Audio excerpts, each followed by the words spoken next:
Everyone, it's me Csir। So last video में हम Clayden series का चैप्टर नंबर 20 कर रहे थे, which is about enol and enolates. उसका हमने फर्स्ट पार्ट किया था। उसमें मैंने आपको बताया था किस किस तरह से इनोल्स की फॉर्मेशन होती है और उनकी स्टेबिलिटी के क्या क्या रीज़न होते हैं। ठीक है, आज हम पढ़ेंगे कि इनोल एंड इनोलेट्स कौन सी रिएक्शन देते हैं या फिर कौन सी रिएक्शन है जिनमें वो एज अ इंटरमीडिएट फॉर्म होते हैं। तो बेसिकली हम उनका रिएक्शन मैकेनिज्म देखेंगे। तो अगर आपने पहले वाला वीडियो अभी तक नहीं देखा है तो आप उसको चेकआउट कर सकते हैं, यहाँ पे उसका लिंक मिल जाएगा, विच इज़ वेरी इंपॉर्टेंट। आप वो देख के ही आप रिएक्शन मैकेनिज्म करेंगे तो आपको आपके कंसेप्ट ज़्यादा बिल्डअप होंगे। तो चलिए स्टार्ट करते हैं। तो फर्स्ट टाइप ऑफ रिएक्शन यहाँ पे हम पढ़ेंगे halogenation of carbonyl compound.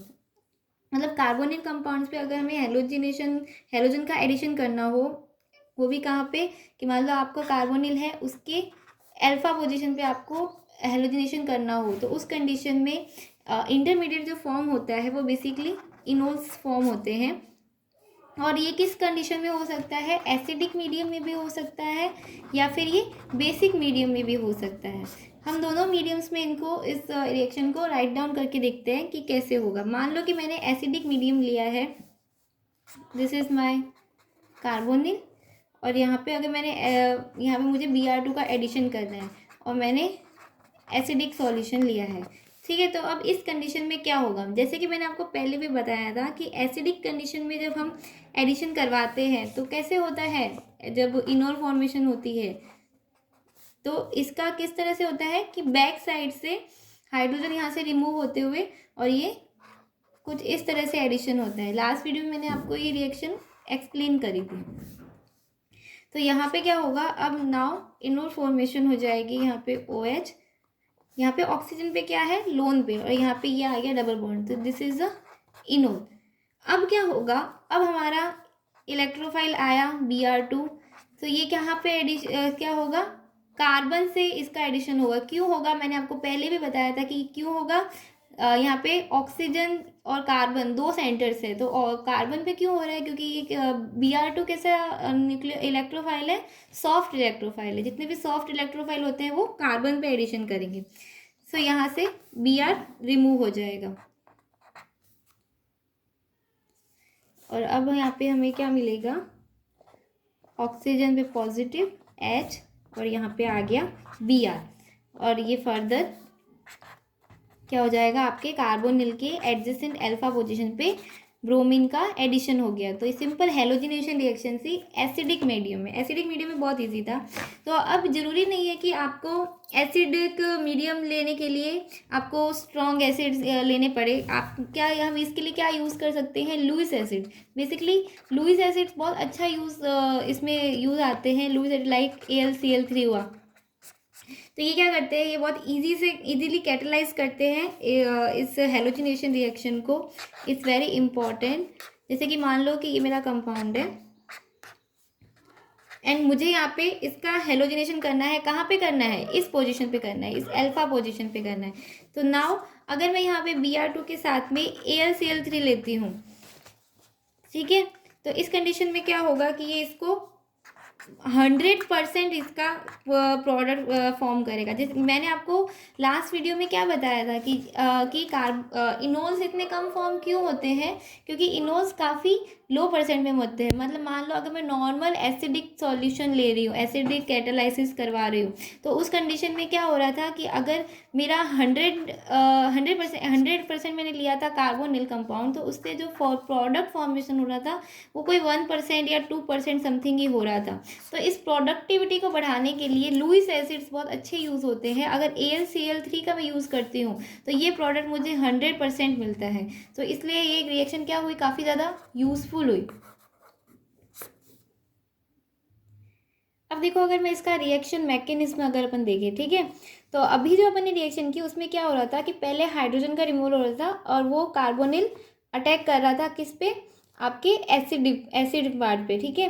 But यहाँ पे क्या हो रहा है, जब हमने लुइस एसिड लिया है तो पहले किसका होगा एडिशन, AlCl3 यहाँ पे, क्योंकि ऑक्सीजन के पास में लोन पेयर्स है, तो ये क्या करेगा, एल्यूमिनियम के वैकेंट ऑर्बिटल्स को दे देगा। तो इसका मैकेनिज्म थोड़ा डिफरेंट है, पर आपका प्रोडक्ट क्या मिलेगा, आपको सेम ही मिलेगा।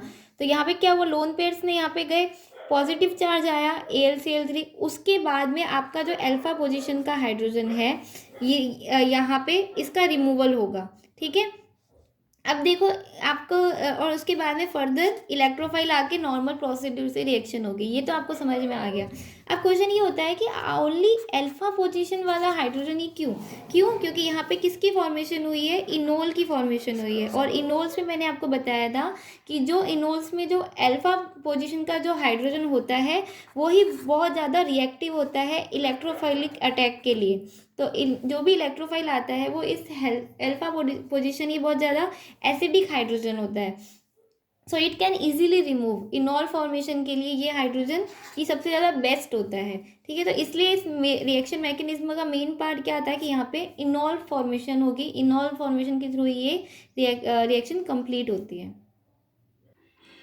तो उसी इनोल्स की इस रिएक्शन को देख के आपको एक चीज़ आ रही होगी कि अभी हमने कुछ एक दो वीडियो पहले अपन ने किया था एल्कीन्स के ऊपर अपने इलेक्ट्रोफिलिक एडिशन किया था, उसमें क्या फॉर्म हो रहा था, ब्रोमोनियम आयन रिंग फॉर्म हो रही थी, ठीक है। और जबकि इनोल्स में ऐसा नहीं हो रहा, जबकि यहाँ पे भी डबल बॉन्ड है।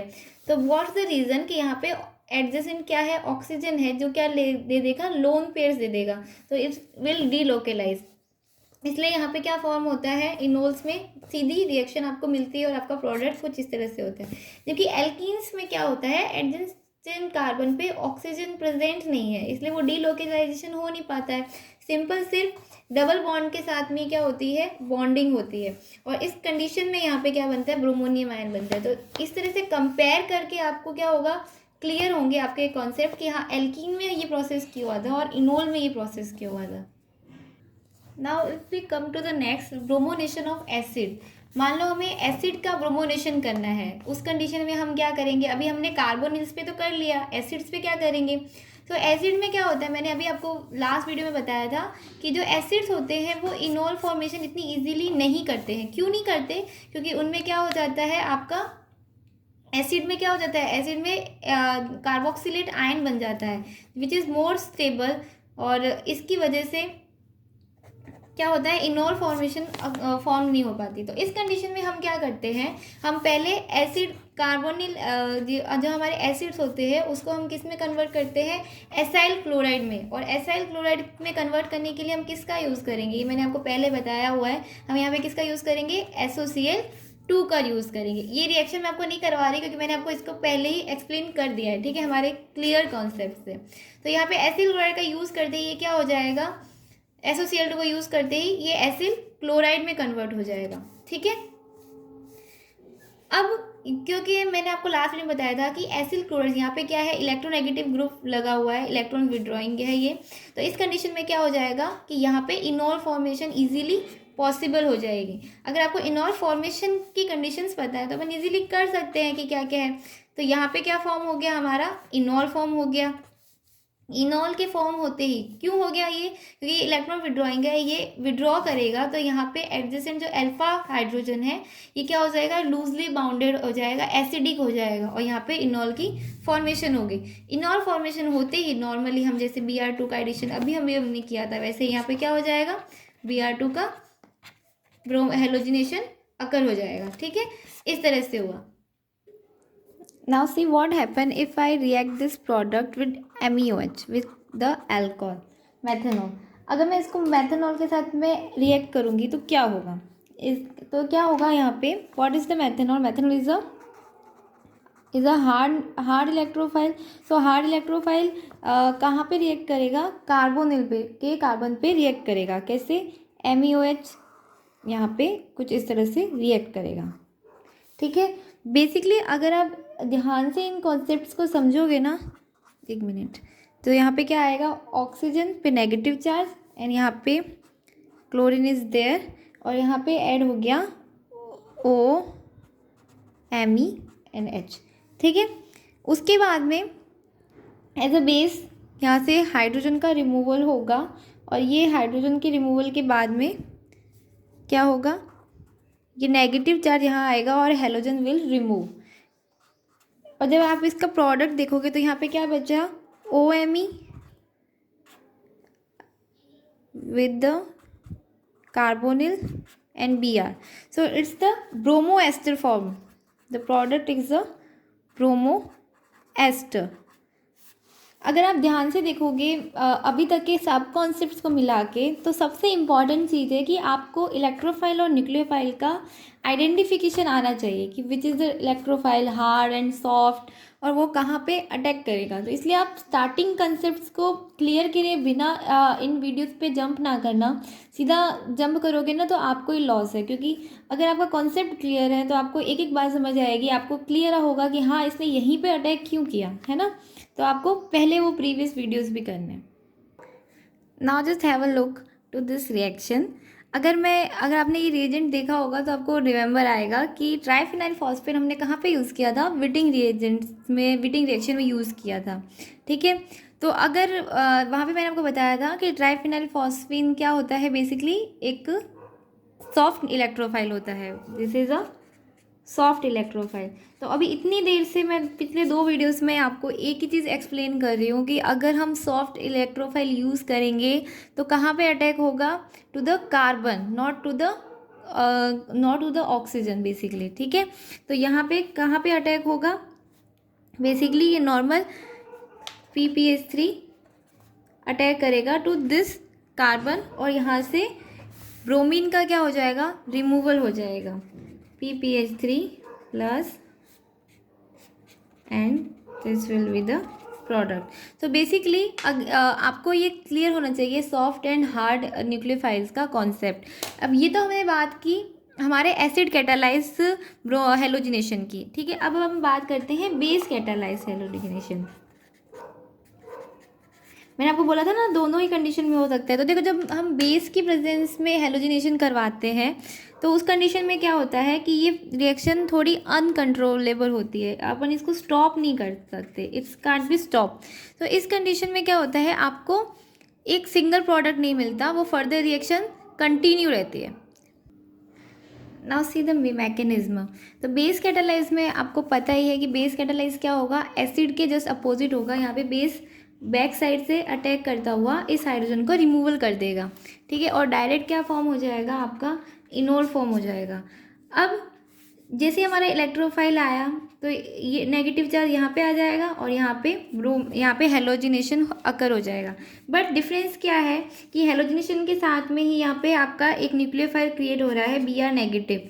तो ये नेगेटिव क्या करेगा, जब तक कि यहाँ पे एडजेसेंट का आपके अल्फा पोजीशन पे हाइड्रोजन प्रेजेंट है, जो एसिडिक के ऑब्वियस आपको दिख रहा है कि यहाँ पे ब्रोमीन भी लगा हुआ है, कार्बोनिल के पास का हाइड्रोजन है, तो ये एसिडिक हाइड्रोजन है and it can form enol again. तो ये न्यूक्लियोफाइल क्या करेगा, फिर से एज अ बेस की तरह रिएक्ट करते हुए इस हाइड्रोजन को यहाँ से हटाएगा।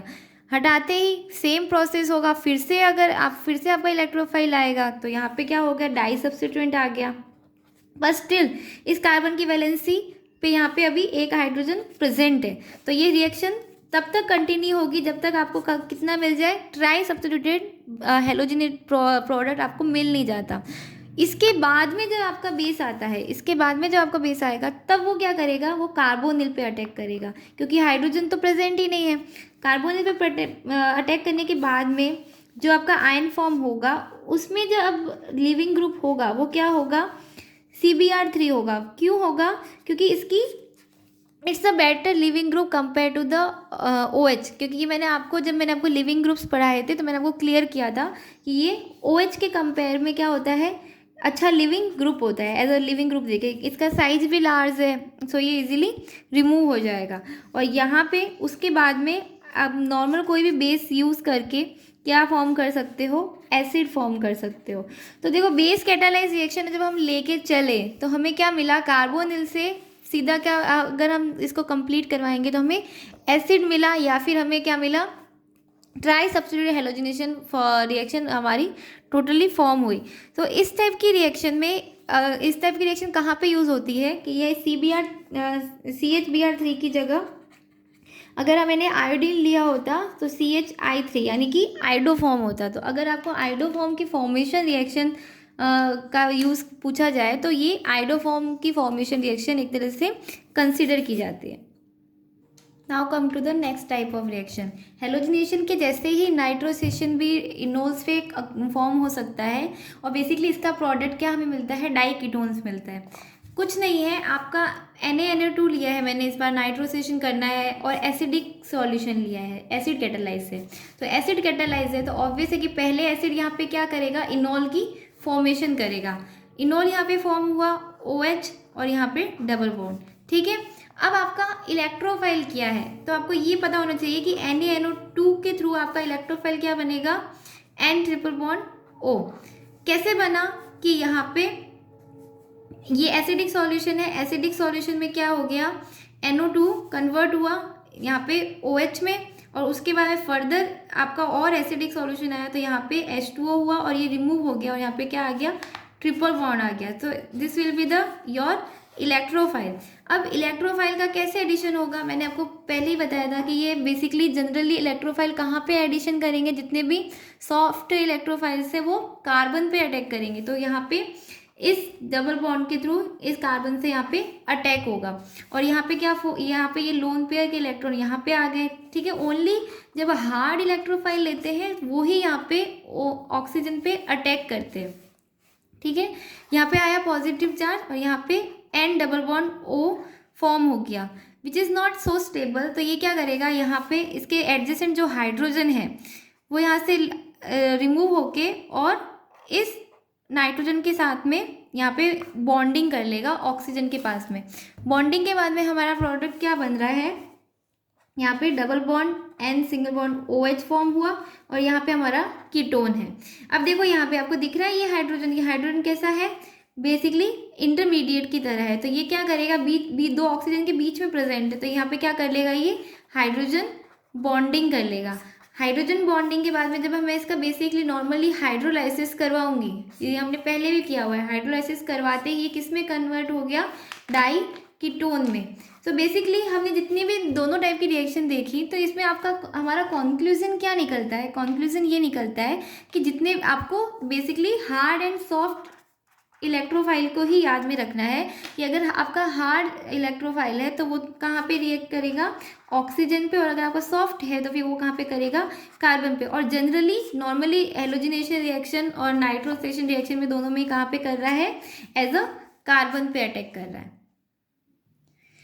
अब बात करते हैं ऐसे इनोलेट्स की जो बेसिकली हम अभी तक हमने इनोलेट फॉर्म पढ़ी वो कुछ इस तरह की थी, ठीक है। अब इसके इक्विवेलेंट और कैसे इनोलेट फॉर्म हो सकते हैं जो स्टेबल हो और जो इनोल्स की रिएक्शन देते हो। तो बेसिकली इसमें हम लिथियम इनोलेट फॉर्म कर सकते हैं। लिथियम इनोलेट फॉर्म करने के लिए हम LDA का यूज़ करते हैं, basically lithium diisopropyl amide का। इसका हमने पहले भी रिएक्शन में यूज़ पढ़ा है, पर बेसिकली LDA का सबसे अच्छा यूज़ होता है इनोलेट फॉर्मेशन में, क्योंकि ये बहुत ज़्यादा स्टेबल होते हैं। क्यों? क्योंकि लिथियम का साइज एक तो स्मॉल होता है, हाइड्रोजन के इक्विवेलेंट होता है, तो ये इजीली होते हैं और फॉर्म होते हैं और ये स्टेबल रहते हैं। सो कैसे फॉर्मेशन होगी, बेसिकली LiNr2, ये LDA यहाँ पे क्या करेगा, यही आपका एसिडिक प्रोटोन है, इसके साथ में यहाँ पे कुछ इस तरह से रिएक्ट करेगा और आपका नॉर्मल क्या हो जाएगा, एक इनोल फॉर्म हो जाएगा OLI की फॉर्म में। तो it's called as a lithium enolate. और ये भी आपके नॉर्मल जो हमारे इनोल्स की रिएक्शन पढ़ी हमने उनकी तरह ही बिहेव करेगा। अब देखो हमने LDA का यहाँ पे एडिशन किया, LDA यहाँ पे ऑक्सीजन पे अटैक कर रहा है और एज अ किस तरह से अटैक किया इसने, हार्ड इलेक्ट्रोफाइल की तरह। ऐसा क्यों हुआ कि मैंने यहाँ पे LDA का साइज बहुत ज़्यादा बल्की होता है, तो ये क्या करता है, कोई भी न्यूक्लियोफिलिक एडिशन रिएक्शन कार्बन इनमें पार्ट नहीं लेता बिकॉज ऑफ इट्स साइज। इसका साइज इतना बड़ा है कि ये सीधा क्या करता है आपका मोस्ट ऑफ द, इसीलिए वजह से तो ये एलिमिनेशन रिएक्शन में यूज़ होता है। तो इसी तरह से ये यहाँ पे इस हाइड्रोजन को रिमूवल में काम करता है, ना कि यहाँ पे कार्बोनिल पे न्यूक्लियोफिलिक एडिशन रिएक्शन देता होगा, ठीक है। ये नॉर्मल सीधा ऑक्सीजन पे अटैक करके यहाँ पे लिथियम इनोलेट फॉर्म करेगा। सेकेंड इक्विवेलेंट इनोलेट होते हैं सिलाइल इनोल ईथर्स। बेसिकली इनकी फॉर्मेशन भी क्या होती है, आपका नॉर्मली हम Me3SiCl का यूज़ करते हैं, कोई भी आपका इनोल है तो ये क्या करेगा, ऑक्सीजन के लोन पे वैसे ही अटैक करेंगे और ये क्लोरीन रिमूव हो जाएगा। अदर मेथड क्या है, हम इसे हमारे लिथियम इनोलेट के थ्रू भी फॉर्मेशन कर सकते हैं। ये भी क्या होते हैं, स्टेबल होते हैं, बट ये क्योंकि सिलिकॉन जो होता है वो मोर इलेक्ट्रोपॉजिटिव होता है compare to the lithium ion.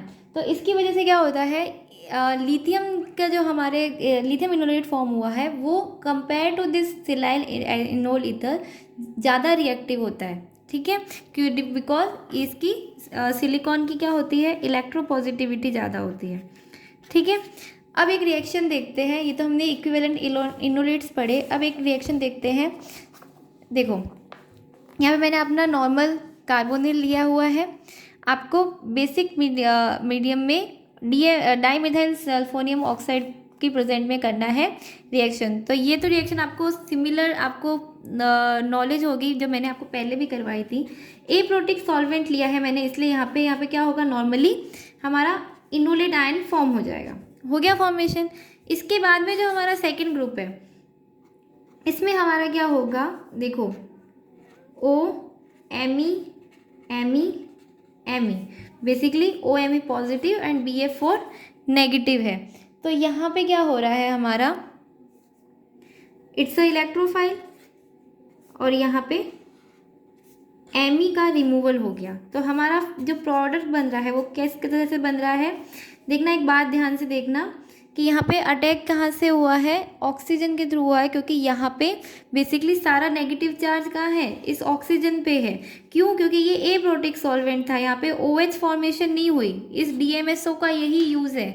आपको सॉल्वेंट्स मैंने पढ़ाए थे ना, तो वहाँ पे मैंने आपको बताया था कि ये ए प्रोटिक सॉल्वेंट है, इसीलिए तो यहाँ पे अभी तक मैं रिएक्शन बता रही थी तो मैं क्या बोल रही थी आपको, ये OH है, यहाँ पे डबल बॉन्ड है, बट यहाँ पे मैंने सिंपली O नेगेटिव लिखा है। क्यों? Because of this A protic solvent. यहाँ पे प्रोटॉन है ही नहीं, तो यहाँ पे एडिशन कहाँ से होगा, सारा नेगेटिव चार्ज का है, यहाँ पे है, इसलिए कोई भी इलेक्ट्रोफाइल आएगा तो कहाँ से अटैक होगा, ऑक्सीजन के थ्रू अटैक होगा। अटैक होने के बाद में हमारा क्या बना, यहाँ पे डबल बॉन्ड OMe। ठीक है, बेसिकली, और साथ में क्या बना, दो तरह के प्रोडक्ट हमें यहाँ पे मिलते हैं, डबल बॉन्ड Me। तो मोस्ट ऑफ द प्रोडक्ट हमें कौन सा मिलता है, ये ऑक्सीजन एडिशन वाला मिलता है बेसिकली। ठीक है, अब ये यहाँ पे हमें क्यों मिला इस तरह का प्रोडक्ट, कि यहाँ पे सिर्फ Me का एडिशन हुआ और बाकी ग्रुप माइनस OMe2 निकल गया। क्यों?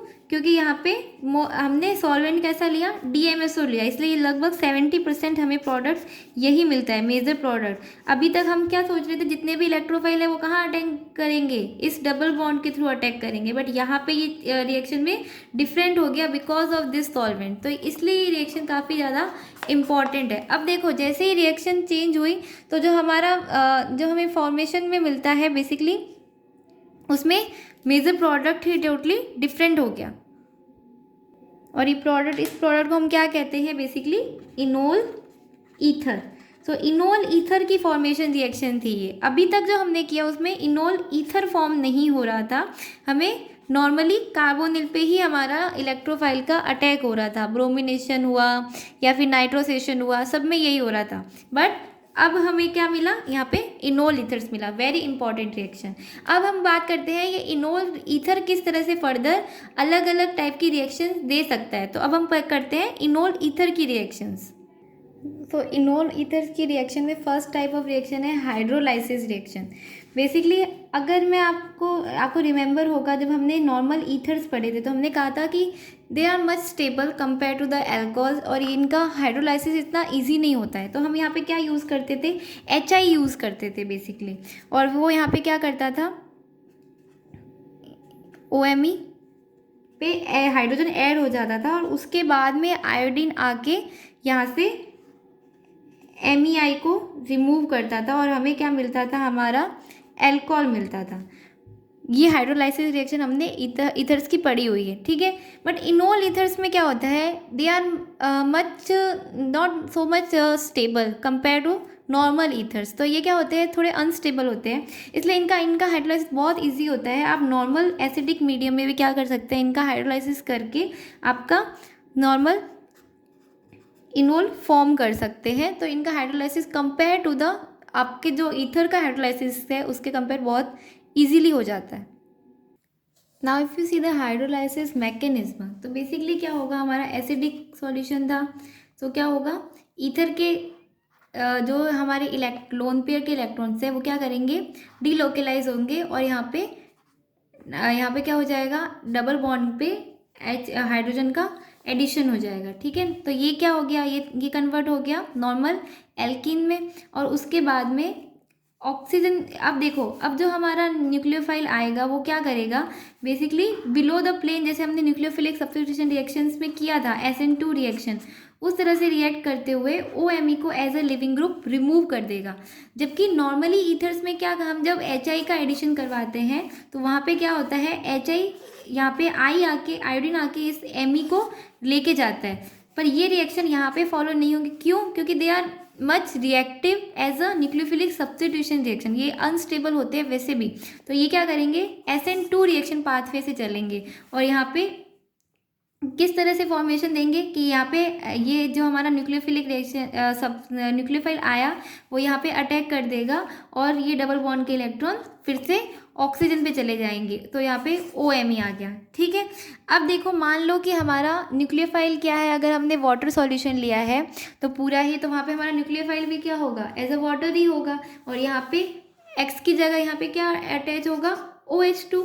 अब ये OH2 यहाँ पे इस OH2 का एक हाइड्रोजन यहाँ से रिमूव होके और कहाँ पे अटैक करेगा, एक ऑक्सीजन पे, और यहाँ पे क्या आ गया, पॉजिटिव चार्ज। अब देखो, OH के लोन पेयर जाएंगे यहाँ पे, डबल बॉन्ड क्रिएट करेंगे और OHMe पूरा ही रिमूव हो गया।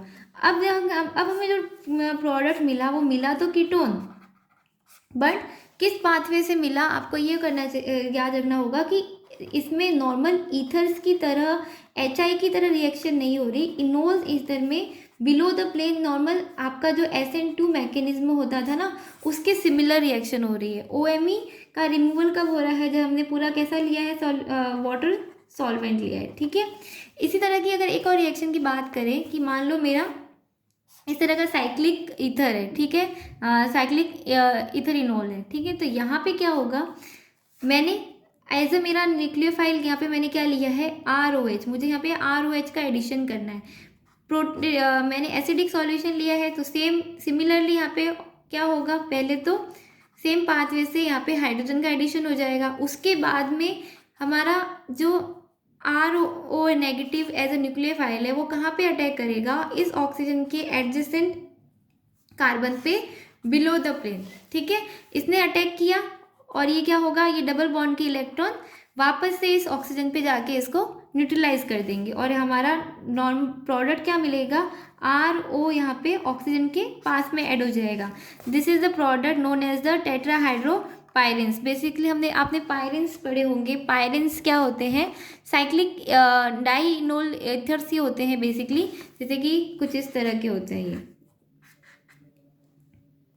ये इनको बोलते हैं हम, हमारा पायरेंस बोलते हैं। तो हमारा और ये बेसिकली जब हम डिस्कनेक्शन अप्रोच पढ़ते हैं तो वहाँ पे प्रोटेक्टिंग ग्रुप की तरह ये यूज़ होता है। तो it's a very important reaction, simple reaction है बट डायरेक्ट पूछ लेते हैं आपको, सिर्फ यहाँ से देखे आपको सिर्फ एक ही रिएक्शन करनी है, आपको प्रोडक्ट बताना है, बस आपको मैकेनिज्म क्लियर आउट होना चाहिए।